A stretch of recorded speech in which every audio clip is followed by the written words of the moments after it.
అసలు బ్యాంకింగ్ సిస్టంలో ఏం జరుగుతుంది? and banks are facing challenges on the funding front with bank deposits trailing loan growth. 2024లో Reserve Bank of India publish చేసిన official data ప్రకారం మన దేశంలో ఉన్న బ్యాంక్స్ లాస్ట్ 20 ఇయర్స్లో ఎప్పుడు లేనంతగా భారీ స్థాయిలో డిపాజిట్ క్రైసిస్ని ఎదుర్కొంటున్నాయి.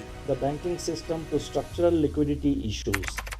అసలు డిపాజిట్ క్రైసిస్ అంటే ఏంటో తెలుసుకుందాం.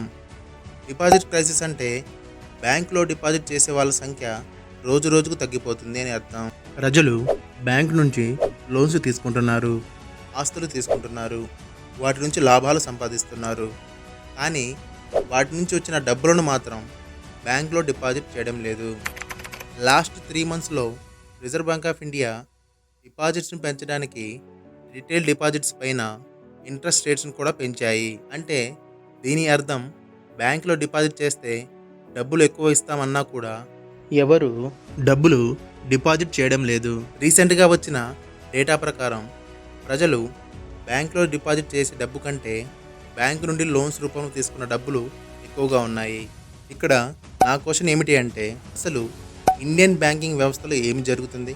ప్రజలు సంపాదిస్తున్న డబ్బుని ఎక్కడ పెడుతున్నారు? అసలు ఒక దేశ ఆర్థిక వ్యవస్థ ఎప్పుడు కూడా అక్కడ ఉన్న బ్యాంకింగ్ సిస్టమ్ మీద ఎక్కువగా ఆధారపడి ఉంటుంది. అలాంటి బ్యాంకింగ్ వ్యవస్థలో ఈ డిపాజిట్ క్రైసిస్ ఎందుకు ఎదుర్కొంటుందో నేను క్లియర్గా చెప్పబోతున్నాను. Hello everyone, I'm Baji Babavali Sheikh.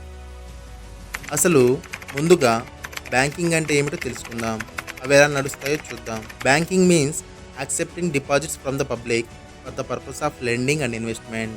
ఇక్కడ డిపాజిట్ అంటే బ్యాంకులు కస్టమర్ దగ్గర తీసుకున్న అమౌంట్ని డిపాజిట్గా పరిగణిస్తాము. లెండింగ్, కస్టమర్ దగ్గర తీసుకున్న డబ్బును లోన్స్ రూపంలో ఇవ్వడాన్ని లెండింగ్గా పరిగణిస్తాము. ఈ రెండింటి మధ్య ఉన్న వ్యత్యాసాన్ని బ్యాంకుకు ప్రాఫిట్గా పరిగణిస్తాము. 2020లో కరోనా తర్వాత స్టాక్ మార్కెట్ మంచి లాభాలు తీసుకొచ్చింది. ఇది చూసి జనాలు demat account, mutual fund account, stock investing, trading and సిప్లో ఇన్వెస్ట్ చేస్తున్నారు. ఇది ఎలా మారింది అంటే బ్యాంక్ అకౌంట్లో ఉన్న డబ్బు మొత్తాన్ని తీసి ఇన్వెస్ట్ చేస్తున్నారు. ఇది అంత మంచి పద్ధతి కాదు. ఎందుకంటే mutual fund and stock trading ఎప్పుడూ ఒకేలా రిటర్న్స్ ఇవ్వవు. అప్స్ అండ్ డౌన్స్ ఉంటాయి, ఇంకా కొంతకాలం అలానే ఉంటాయి. ఇలా సేవింగ్ చేయాల్సిన అమౌంట్ మొత్తం తీసుకువెళ్ళి బ్యాంక్లో డిపాజిట్ చేయకుండా స్టాక్ మార్కెట్లో ఇన్వెస్ట్ చేస్తున్నారు. చాలామంది అవగాహన లేకపోయినా డీమ్యాట్ అకౌంట్ ఓపెన్ చేసి స్టాక్ మార్కెట్లో ఇన్వెస్ట్ చేస్తున్నారు. 2024లో ఎక్కడైనా నలుగురు మాట్లాడుతున్నారు అంటే అందులో SIP, mutual fund, stock investing గురించి మాట్లాడుతున్నారు. నాకు తెలిసి కొంతమంది లోన్ తీసుకొని మరీ ఇన్వెస్ట్ చేస్తున్నారు. ఇది చాలా ప్రమాదకరం. చాలామంది సేవింగ్స్ని, ఇన్వెస్ట్మెంట్స్ని ఒకేలా చూస్తున్నారు. అవి రెండు ఒకటి కావు. స్టాక్లో ఇన్వెస్ట్ చేస్తే అమౌంట్ ఎప్పుడు కావాలంటే అప్పుడు తీసుకోవచ్చు అని భావిస్తున్నారు. అలా అనుకొని అకౌంట్లో ఉన్న అమౌంట్ మొత్తాన్ని స్టాక్స్లో పెడుతున్నారు. ఇది కరెక్ట్ పద్ధతి కాదు. అసలు ఇన్వెస్ట్మెంట్ చేసిన అమౌంట్ మళ్ళీ తీయకూడదు. ఎందుకంటే అందులో పెట్టిన అమౌంట్ వెల్త్ క్రియేట్ చేయాలి అంటే కాంపౌండింగ్ జరగాలి. కాంపౌండింగ్ జరగాలి అంటే 10 to 15 ఇయర్స్ వెయిట్ చేయాలి. నేను చెప్పేది ఏమిటి అంటే, లోన్ కావాలి అంటే బ్యాంక్లో తీసుకొని రిటర్న్స్ కోసం స్టాక్ మార్కెట్లో ఇన్వెస్ట్ చేస్తున్నారు. ఇది కరెక్ట్ పద్ధతి కాదు. తెలివైన ఇన్వెస్టర్స్ ఎప్పుడూ అలా చేయరు.